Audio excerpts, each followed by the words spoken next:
दोस्तों आज की वीडियो में मैं आपको ऑस्ट्रेलियन पीआर अप्लाई करने का तरीका आसान अल्फाज में समझाने वाला हूँ। सिर्फ 4 स्टेप्स हैं and you can do it yourself. Please follow it.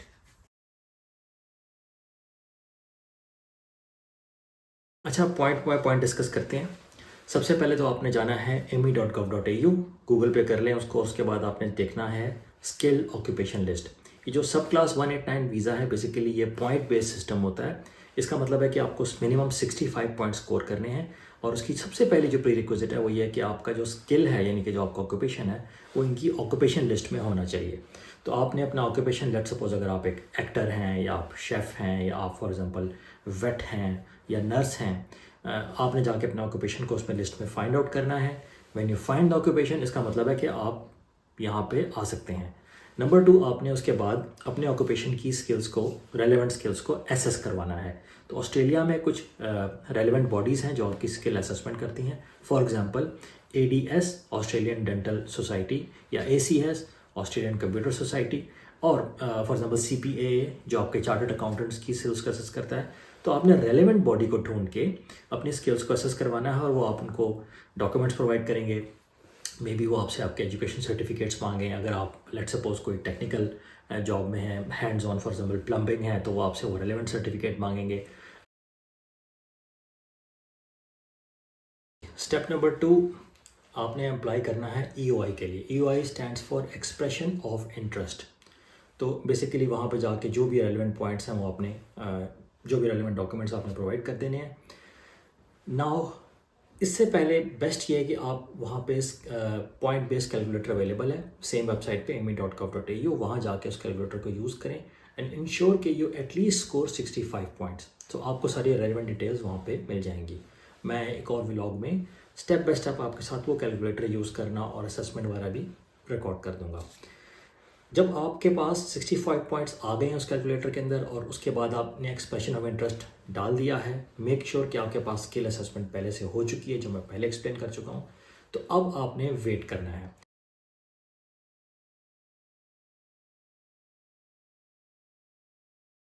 Once you have the visa invitation, जो आपका नेक्स्ट स्टेप है, उसके बाद फिर आप वीज़ा अप्लाई करेंगे। इस स्टेज के ऊपर आपके पास वो सारे के सारे डॉक्यूमेंट्स होने चाहिए जो कि आप क्लेम कर रहे हैं कि आपके पास हैं। फॉर एग्जांपल आपकी एजुकेशन के डॉक्यूमेंट्स हो सकते हैं, आपका एक्सपीरियंस लेटर हो सकते हैं, your identity documents, character certificates, और आपकी जो मिनिमम इंग्लिश की रिक्वायरमेंट्स हैं, IELTS है, जो भी कोर्स वो मांगते हैं, वो आपके पास सारे के सारे चीज़ें रेडी होनी चाहिए। तो मेरी रिकमेंडेशन ये है कि जब आप EOI स्टार्ट कर रहे हैं या बेसिकली जब आप स्किल असेसमेंट स्टार्ट कर रहे हैं, तो उसी स्टेज पे आप अपने सारे डॉक्यूमेंट्स गैदर करना शुरू कर दें।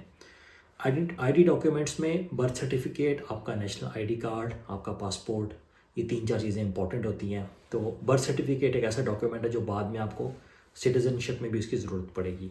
फिर करेक्टर सर्टिफिकेट्स में पुलिस क्लियरेंस लेटर होता है जो कि रेलिवेंट प्रोविंस में, रेलिवेंट सिटी में आपको मिल सकता है। और ये करेक्टर सर्टिफिकेट्स जो है ना, ये आपको सिटीजनशिप तक इनकी ज़रूरत पड़ेगी, तो बार बार आपको नया अप्लाई करना पड़ेगा। तो इट्स बेटर कि आप एक बार उसको सॉर्ट आउट कर लें, आगे आपको काम आएगा। इसके अलावा फिर आपका जो एक्सपीरियंस है वो बड़ा इंपॉर्टेंट है और थोड़ा सा टेक्निकल भी है। तो एक्सपीरियंस में आप जितने रेफरेंसेस ला सकते हैं वो उतना ही बेहतर है, क्योंकि स्किल असेसमेंट में भी शायद वो लोग आपके ऑफिस फ़ोन करें, वो आपके एम्प्लॉयर को कांटेक्ट करेंगे। तो you have to provide as much references as you can to prove कि आपका जो एक्सपीरियंस है वो वैलिड और वेरीफाइड है। तो ये तो आपकी डॉक्यूमेंटेशन की लिस्ट हो गई। डेफिनेटली जब आप वीज़ा अप्लाई कर रहे होंगे तो आप me.gov.au को कंसल्ट करेंगे, वहाँ पे आपको डॉक्यूमेंट्स की पूरी लिस्ट मिल जाएगी। तो आपने अपने डॉक्यूमेंट्स स्कैन करके प्रॉपरली इसको जो है ना, वो नेमिंग कन्वेंशन के साथ उसको अपलोड करना है।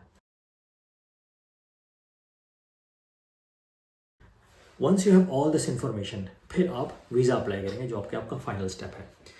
इम्पॉर्टेंट बात यह है कि once you have the expression of interest done and once you have the visa invite, तो 90% you will get the visa. उसमें कोई उसके बाद चांस नहीं कि वीज़ा रिजेक्शन हो सकता है। लेकिन अगर वो 65 पॉइंट्स मीट नहीं हो रहे हैं, स्किल असेसमेंट नहीं हुई है, तो एक्सप्रेशन ऑफ इंटरेस्ट में जाने का फ़ायदा कोई नहीं है। तो इन लोगों ने सिस्टम को इतना फुल प्रूफ बना रखा है कि आपके वीज़ा रिजेक्शन चांसेस बहुत कम हो जाते हैं। अब बात करते हैं वीज़ा की फ़ीस की। तो आज की डेट में ये $4,640 ऑस्ट्रेलियन डॉलर्स वीज़ा की फ़ीस है, जो कि एक इंडिविजुअल की है। तो इसके अलावा आपको IELTS के लिए थोड़े पैसे साइड पे करने, क्योंकि IELTS की भी फ़ीस होती है। स्किल असेसमेंट की भी फ़ीस होती है, फिर मेडिकल की फ़ीस भी होती है। तो आपको ये सारी फ़ीसें जो है ना कैलकुलेट करनी है। जो पब्लिश्ड फ़ीस है वो सिर्फ और सिर्फ आपकी वीज़ा की है 4640 ऑस्ट्रेलियन डॉलर्स।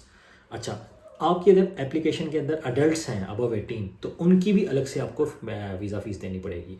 तो nothing to worry about, since I assume कि अगर आपके पास EOI एक्सेप्टेड है, आपकी स्किल्स असेस हो चुकी हैं, आप 65 पॉइंट्स मीट कर रहे हैं, तो आपकी ये फ़ीस ज़ाया नहीं होने वाली है, you will get the visa. Now last thing, so once you have the visa, उसके बाद आपने क्या करना है? आपको एक वीज़ा ग्रांट लेटर आएगा, मोस्टली ईमेल में आता है वो, और there is no passport stamp. जो आपका फर्स्ट एंट्री ऑस्ट्रेलिया में है वो बहुत इंपॉर्टेंट है, because this is linked with your citizenship as well. तो मैं आपको बताऊंगा कि वो क्यों लिंक्ड है और उसमें आपको क्या करना है। लेकिन फिल वक्त आज के लिए हमने सब क्लास 189 कवर किया है स्टेप बाय स्टेप। इसमें कोई रॉकेट साइंस नहीं है, कोई इसमें मुश्किल नहीं है। आपको ये करना है कि ame.gov.au पर जाके एक एक चीज़ को स्टडी करें, उन्होंने हर चीज़ एक्सप्लेन की हुई है।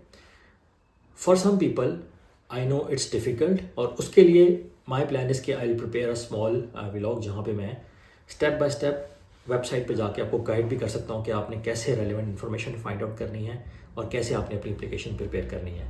So till then, take care.